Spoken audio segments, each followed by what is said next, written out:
Question number 23 कहता है small object is placed at the centre of the bottom of cylindrical vessel of radius 3 centimetre and height 4 centimetre field completely with water.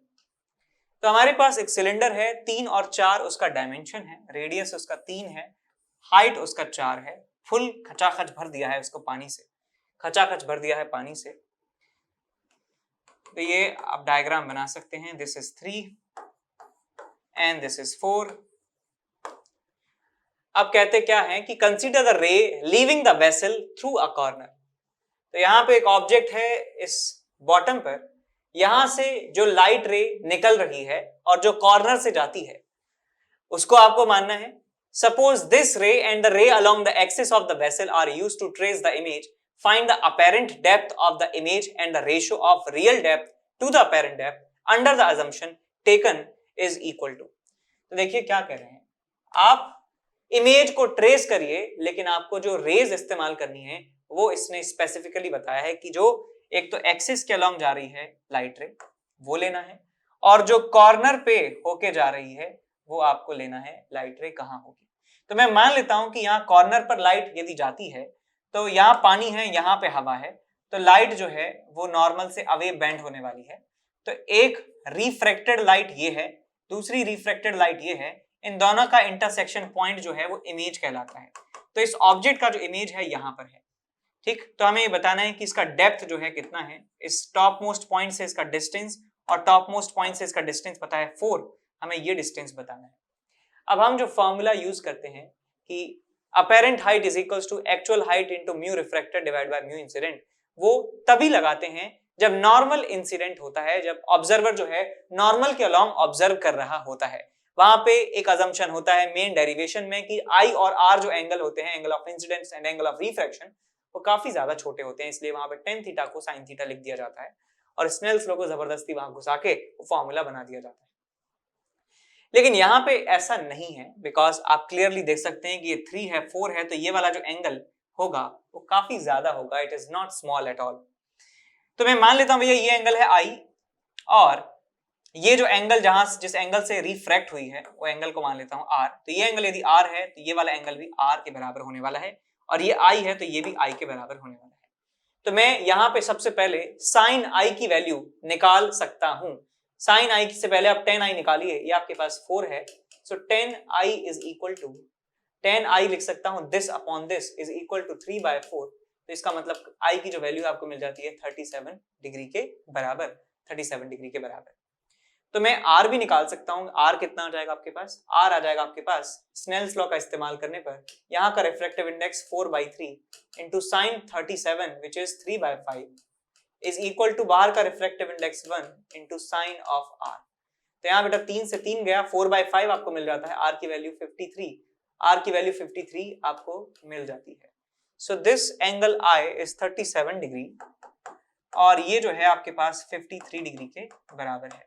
अब इस triangle में और इस triangle में क्या आपको सिमिलैरिटी दिख रही है? इस ट्राइंगल में, इस ट्राइंगल में आप सिमिलैरिटी वाला कॉन्सेप्ट लगा सकते हैं। कौन कौन से ट्राइंगल है? This triangle and this triangle. मैं यहाँ पे tan थीटा जो है बराबर कर सकता हूँ, tan थीटा को बराबर कर सकता हूँ यहाँ पे फिर से। tan theta means this upon this, और इसके लिए tan थीटा जो है वो हो जाएगा दिस अपॉन दिस। तो मैं सबसे पहले ये लिख देता हूं कि tan 53 which is 4/3 is equal to this upon this। तो ये हमारे पास है अपैरेंट डेप्थ, d एप कह देता हूं, ये हमारे पास है 3, तो आपके पास 3 अपॉन d एप। सो d अपैरेंट की जो वैल्यू है आपको यहां मिल जाती है कितनी, d apparent is equals to 9 divided by 4, 9 divided by 4, ठीक है। दोबारा चेक कर लो, this upon this is equal to tan 53, tan 53 is 4/3, 4/3 is 3/8।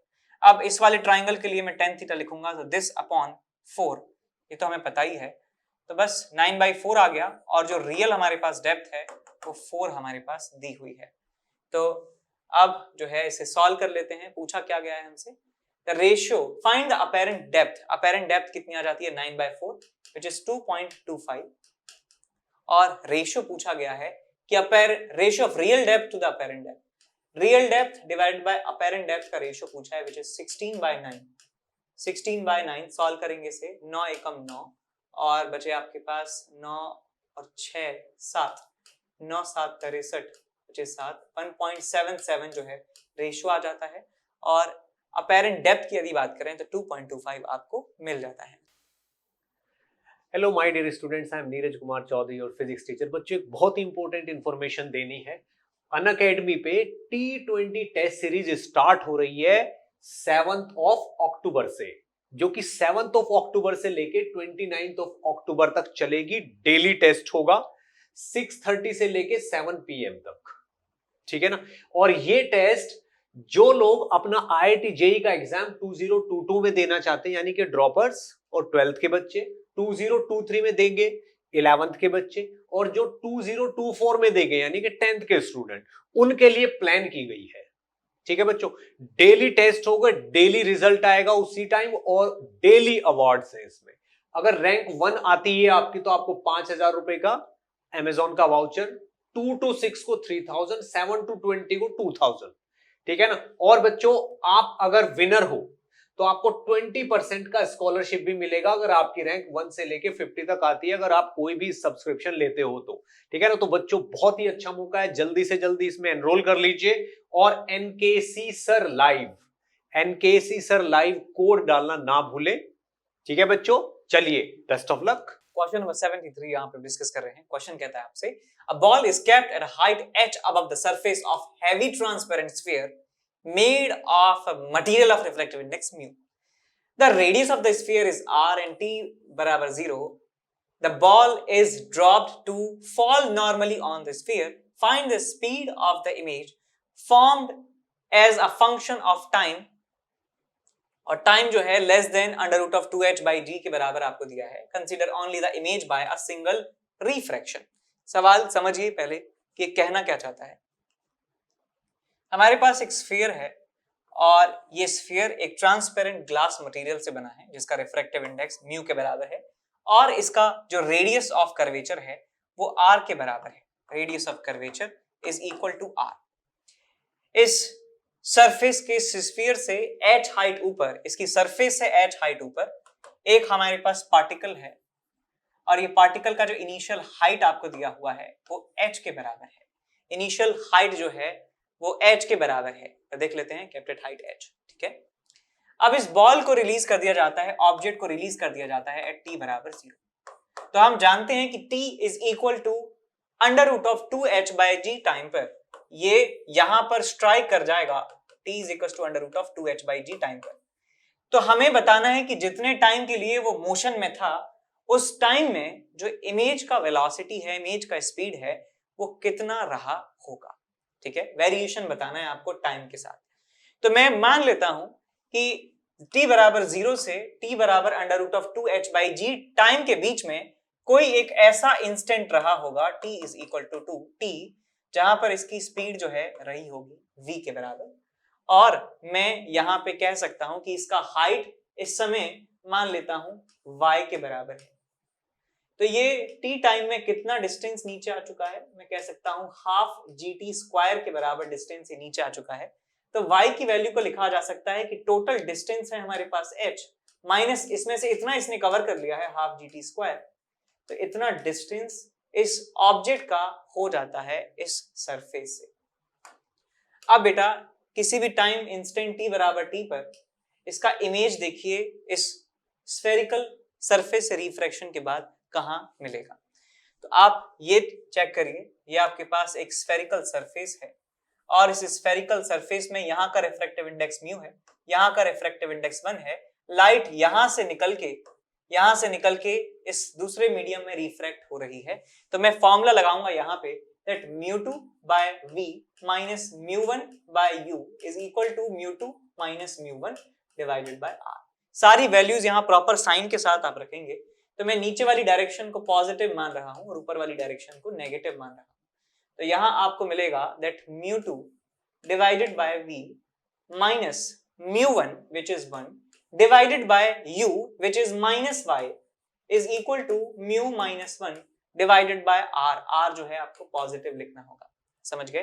फिर माइनस माइनस बन जाएगा plus, mu upon v plus 1 upon y is equal to mu minus 1 divided by r, equation number 1।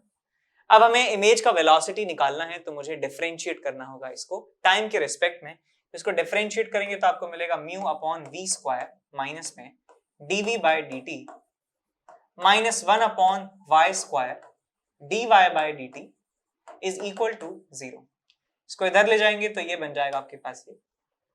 अब dy by dt का मतलब क्या है कि y जो डिस्टेंस है उसके कम होने का रेट कितना है, y जो डिस्टेंस है उसके कम होने का रेट कितना है, तो मैं उसे लिखने वाला हूं माइनस gt के बराबर। हम जानते हैं कि स्पीड जो है gt के बराबर है, बिकॉज ये डिस्टेंस कम होती जा रही है, इसका मतलब मुझे माइनस gt लिखना होगा। So mu upon v square into dv by dt is nothing but velocity of image is equal to 1 upon y square into ये कितना आ जाएगा आपके पास माइनस dt के बराबर। तो यहाँ माइनस से आप माइनस जो है कैंसिल आउट कर सकते हैं और आपको यहाँ पे मिल जाता है that dv by dt is equal to v square divided by mu y square और यहाँ पे आपको मिल जाएगा gt के बराबर। तो ये वेलोसिटी आपको मिल जाती है, लेकिन हमें वेलोसिटी सिर्फ टाइम के फंक्शन में चाहिए, तो हमें यहाँ पे टाइम लाना होगा और जो भी हमारे पास वेरिएबल है दैट इज v स्क्वायर, इसको हटाना होगा और यहाँ जो आपके पास y स्क्वायर है इसको भी टाइम की फॉर्म में हमें लाना होगा। तो मैं क्या कर सकता हूँ, इस v स्क्वायर की जगह वैल्यू रख देता हूँ इसकी इस इक्वेशन नंबर 1 से। तो इक्वेशन नंबर 1 से मैं v की वैल्यू निकालना चाहता हूँ, तो देखिए कैसे लिखेंगे। Mu upon v plus 1 upon y is equals to mu minus 1 divided by r।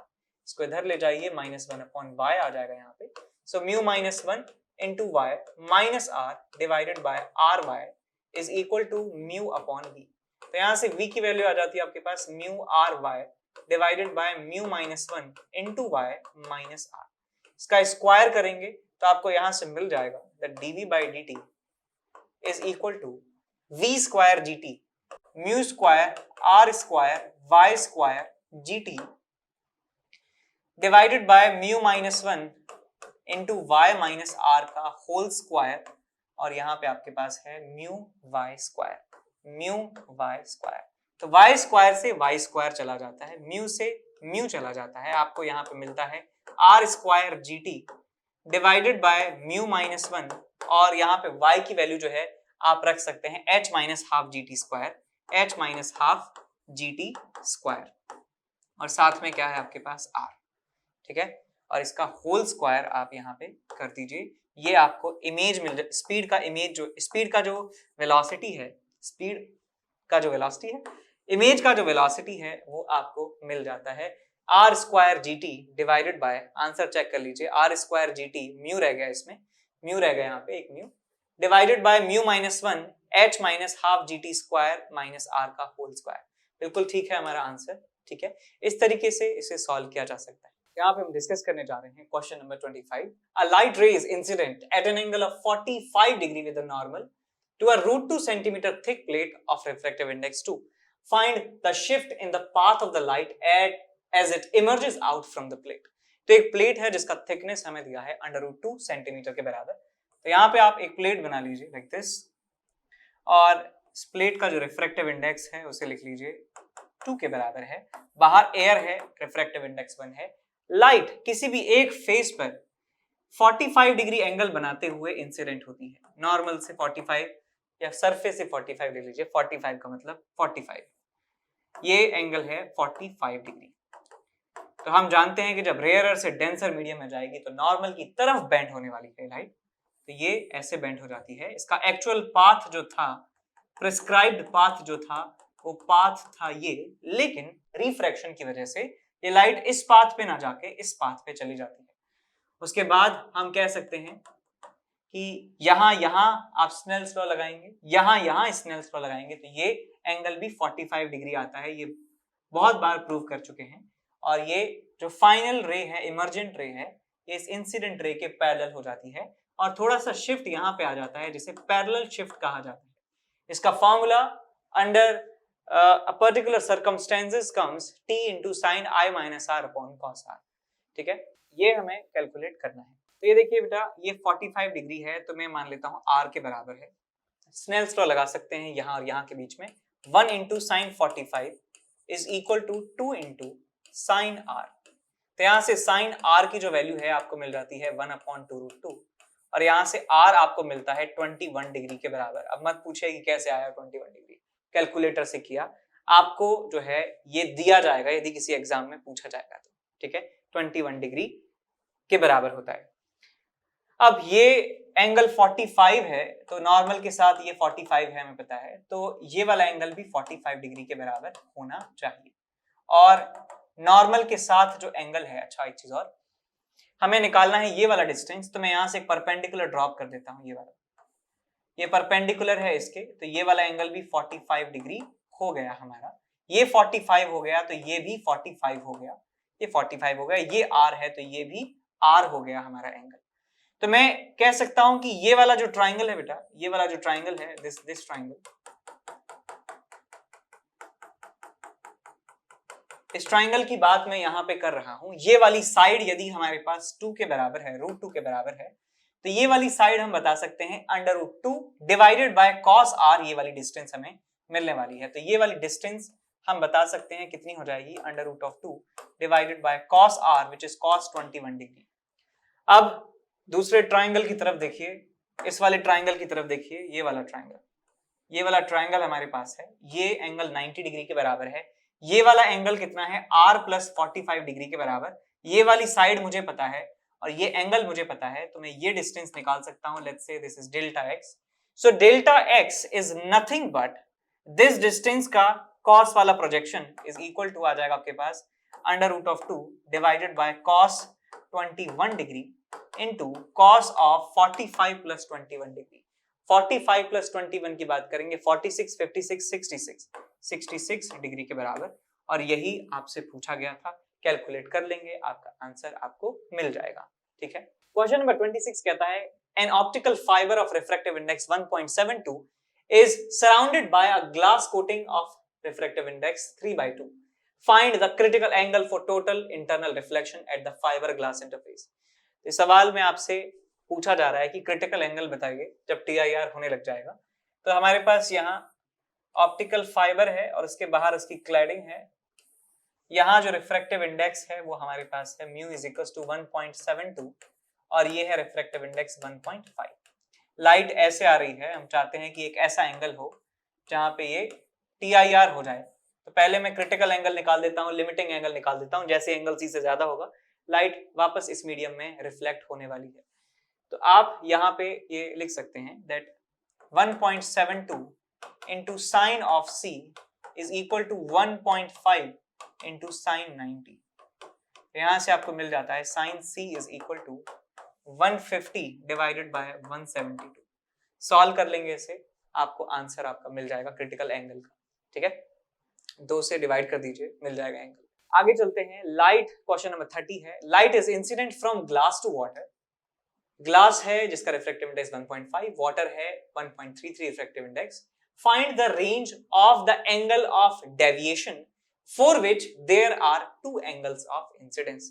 तो हमें रेंज बतानी है, किसकी रेंज बतानी है, एंगल ऑफ डेविएशन की, डेविएशन, एंगल ऑफ डेविएशन का रेंज बताना है, for which there are 2 angles of incidence, जिसके लिए 2 एंगल ऑफ इंसिडेंस होने वाले हैं। लाइट जाती है ग्लास से लेके वाटर में, तो मैं यहाँ पे एक इंटरफेस मान लेता हूँ, इसके एक तरफ जो है ग्लास है और दूसरी तरफ जो है हमारे पास वाटर है।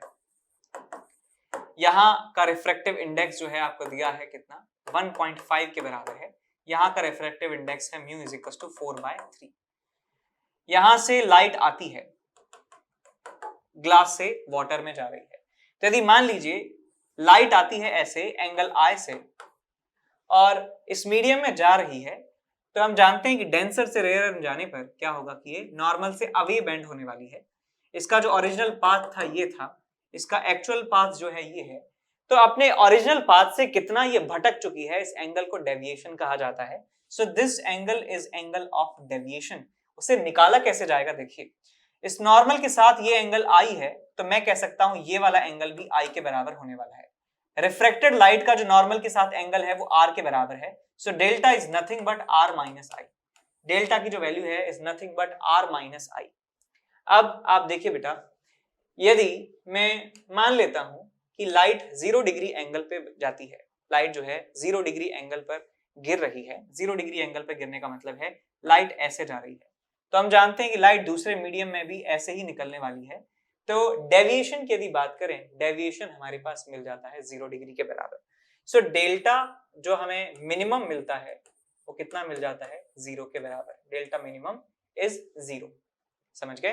मुझे इतना पता है कि जैसे जैसे मैं इस एंगल को बढ़ाता जाऊंगा, ये जो लाइट है ऐसे लेटती जाएगी।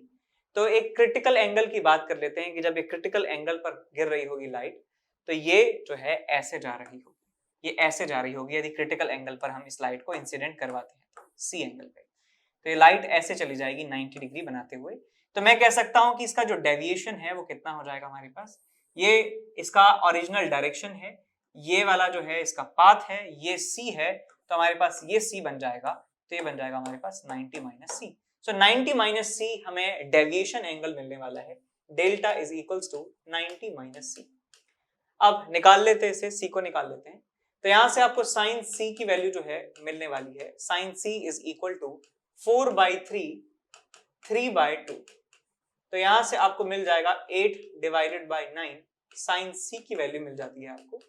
तो आपको यदि साइन सी मिल जाए 8/9, साइन सी 8/9, तो 90 माइनस सी की वैल्यू मिल जाएगी आपको। यहां से सी लिख दो, कितना आ जाएगा आपके पास, साइन इनवर्स 8/9। तो आप यहां से π/2 माइनस सी की वैल्यू निकालना चाहें तो आप यहां पे लिखेंगे π/2 माइनस साइन इनवर्स 8/9। आप जानते हैं कि ये वाला जो है क्या होता है आपके पास, cos इनवर्स 8/9। सो डेल्टा की वैल्यू आपको मिल जाती है cos इनवर्स 8/9। तो ये वैल्यू आपको यहाँ पे मिल जाती है। मैक्सिमम डेविएशन है इतना, मैक्सिमम डेविएशन है इतना। अब डेल्टा मिनिमम पता चल गया, डेल्टा मैक्सिमम पता चल गया, कितना आ गया, cos इनवर्स 8/9। अब ये देखिए बेटा, cos इनवर्स 8/9। अब आपसे एक चीज और पूछी गई है, for which there are 2 angles of incidence. Angle of incidence हर एक डेविएशन के लिए 2 होने चाहिए। 2 कैसे होंगे? अब जैसे ही क्रिटिकल एंगल से ज्यादा एंगल पर लाइट गिरेगी, क्रिटिकल एंगल से ज्यादा एंगल पर लाइट गिरती है, तो क्या होगा, लाइट वापस इस मीडियम में चली जाती है। तो जो हमारा डेविएशन है वो माना जाएगा, ये वाला डेविएशन माना जाएगा।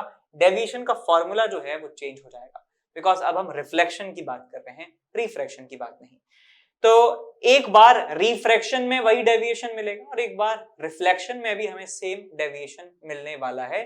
तो हम कह सकते हैं कि जो कंडीशन हमने निकाली है वो करेक्ट है और हर एक एंगल ऑफ डेविएशन के लिए हमें 2 एंगल ऑफ इंसिडेंस मिलेंगे। 0 देखिए कैसे मिल सकता है, 0 कैसे मिलेगा कि आप लाइट जो है 90 डिग्री पे भेज दीजिए, लाइट को 90 डिग्री पे भेज दीजिए, लाइट जो है ऐसे निकल जाने वाली है। तो मैं कह सकता हूं कि जब डेविएशन है 0 के बराबर यहाँ पे हुआ है, और एक एंगल जरूर ऐसा रहा होगा, एक एंगल जरूर ऐसा रहा होगा कि जब उसमें डेविएशन यदि हम निकालना चाहेंगे तो आएगा आपके पास cos इनवर्स 8/9। इससे ज्यादा डेविएट लाइट नहीं हो सकती है। ठीक है, तो रेंज की यदि बात करें तो 0 से cos इनवर्स 8/9 हमारा आंसर होगा।